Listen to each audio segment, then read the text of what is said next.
নতুন বছরের শুরুতে অস্ট্রেলিয়ার অভিবাসন আইনে আসতে চলেছে বেশ কয়েকটি পরিবর্তন।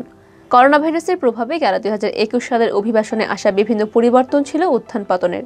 বিধিনিষেধ আর সীমান্ত বন্ধের কারণে গত 2 বছর কেটেছে ভ্রমণে নিষেধাজ্ঞার মধ্য দিয়ে। তবে নতুন বছর একটি পরিকল্পিত অভিবাসন প্রক্রিয়া বাস্তবায়ন করতে চায় দেশটির সরকার। অস্ট্রেলিয়ার সীমান্ত বন্ধের পর সবচেয়ে বড় ধাক্কা লেগেছে আন্তর্জাতিক শিক্ষা অঙ্গনে।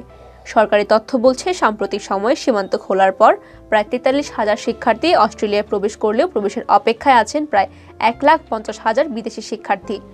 এছাড়া ঘাটতি দেখা দিয়েছে দক্ষ কর্মীরও।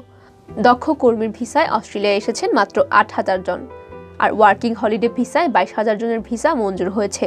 তবে প্রাধান্য পেয়েছে অস্ট্রেলিয়ার নাগরিক ও স্থায়ী বাসিন্দাদের পরিবার। অস্ট্রেলিয়ায় এসেছে প্রায় 60,000 পরিবারের সদস্য। সব মিলিয়ে 2022-23 অর্থ বছরে প্রায় 1,80,000 ভিসাধারী অস্ট্রেলিয়ায় প্রবেশ করবে বলে আশা করা যাচ্ছে। অস্ট্রেলিয়ায় এখন যারা আসতে পারবেন, গেল ডিসেম্বরে অস্ট্রেলিয়ার সীমান্ত খোলা রাখার পর থেকেই বিবেচ্য আন্তর্জাতিক শিক্ষার্থী, উচ্চ দক্ষতা সম্পন্ন কর্মী, অস্ট্রেলিয়ার নাগরিক ও স্থায়ী বাসিন্দা এবং তাদের পরিবারের সদস্যরাই কেবল অস্ট্রেলিয়ায় প্রবেশের সুযোগ পাচ্ছেন। তবে এজন্য ভ্রমণকারীকে অবশ্যই সম্পূর্ণ টিকা গ্রহণ করা থাকতে হবে। শিগগিরই শরণার্থী এবং অস্থায়ী পরিবারের ভিসা উন্মুক্ত করা হবে। সুযোগ বাড়বে অস্থায়ী ভিসাধারীদের। সংকটকালে বহু অস্থায়ী ভিসাধারী কর্ম এবং সরকারি সহায়তার অভাবে অস্ট্রেলিয়া ত্যাগ করেছেন।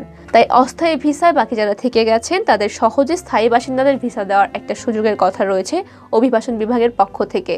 এর মধ্যে কয়েকটি প্রক্রিয়ার ঘোষণাও চলে এসেছে। ধারণা করা হচ্ছে অস্থায়ী স্কিল স্ট্রিমে প্রায় 79,600টি ভিসা দেওয়া হবে। স্বাস্থ্য ও হোটেল খাতের দক্ষ কর্মীদের জন্য স্থায়ী ভিসা। অস্ট্রেলিয়ার অর্থনীতি পুনরুদ্ধারের লক্ষ্যে দেশটির জরুরি খাতের দক্ষ কর্মীদের ভিসায় বাড়তি সুযোগ যুক্ত করবে অভিবাসন বিভাগ। গত নভেম্বরে স্বাস্থ্য ও হোটেল রেস্টুরেন্টের খাতে কর্মীদের ভিসায় আমূল পরিবর্তন আনা হয়।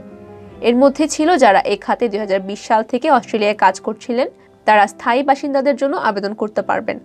ধারণা করা হচ্ছে এই সুযোগ প্রায় 20,000 অস্থায়ী ভিসাদারের সুবিধা পাবে। গ্র্যাজুয়েট ভিসা প্রক্রিয়ায় আসবে নতুনত্ব। ভ্রমণে নিষেধাজ্ঞার কারণে অস্থায়ী গ্র্যাজুয়েট ভিসাধারীরা অস্ট্রেলিয়ায় প্রবেশ করতে পারছেন না। এমত অবস্থায় অনেকেরই ভিসার মেয়াদ চলে গেছে। সাধারণত দ্বিতীয়বার আবেদন করা যায় না এই ভিসায়। তবে এই ভিসায় পুনরায় আবেদন করার জন্য নতুন একটি ভিসা প্রক্রিয়া চালু হতে যাচ্ছে। 1 ফেব্রুয়ারি 2020-এর পর থেকে যেসব গ্র্যাজুয়েট ভিসার মেয়াদ চলে গেছে তারা নতুন ভিসায় আবেদন করে মেয়াদ বাড়িয়ে নিতে পারবেন। আগামী 1 জুলাই থেকে নতুন ভিসাটি চালুর কথা রয়েছে। এছাড়া গ্র্যাজুয়েট ভিসায় মাস্টার স্ট্রিমের মেয়াদ 2 বছর থেকে 3 বছরে বাড়ানো হবে এবং গ্র্যাজুয়েট ওয়ার্ক স্ট্রিমের মেয়াদ 18 মাস থেকে বাড়িয়ে 24 মাস করা হবে। চলতি বছরের জুলাই মাস পর্যন্ত ধারাবাহিকভাবে অভিবাসন আইনের বিভিন্ন পরিবর্তন আসতে থাকবে। তবে নতুন করে সীমান্ত বন্ধ করে দেওয়ার মতো কোনো পরিস্থিতি না হলে সব ধরনের অভিবাসীদেরই পুনরায় অস্ট্রেলিয়ায় প্রবেশ করতে দেওয়া হবে।